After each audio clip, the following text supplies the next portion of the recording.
listening to an audio article by the Common Constitutionalist.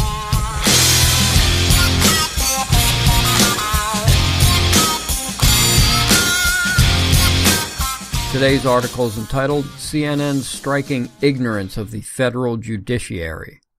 I was reading an article about immigration and family separation on CNN's website the other day. It was yet another tug-at-the-heartstrings piece, sympathetic to illegals while demonizing border security and ICE.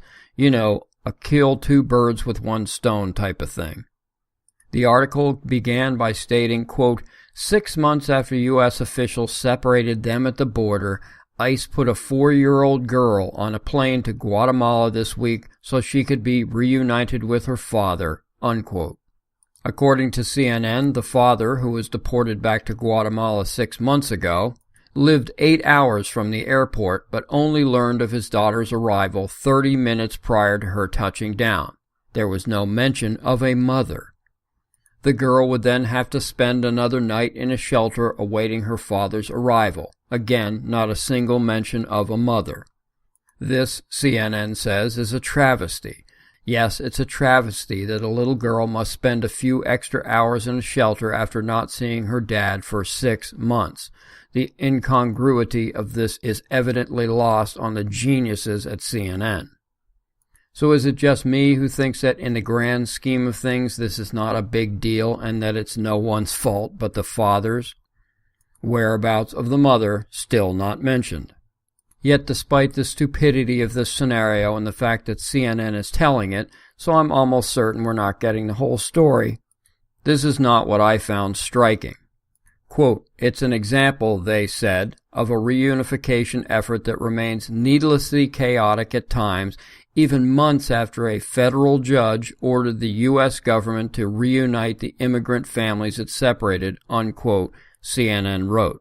The they are the myriad of illegal alien advocate groups.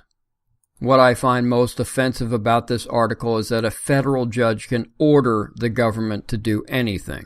And more offensive is that the government, the press, and we just accept his order.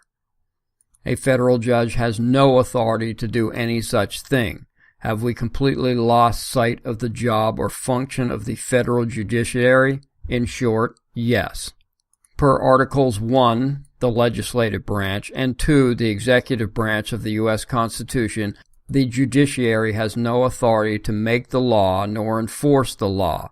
They are limited only to the interpretation and application of the law per Article 3, the judicial branch.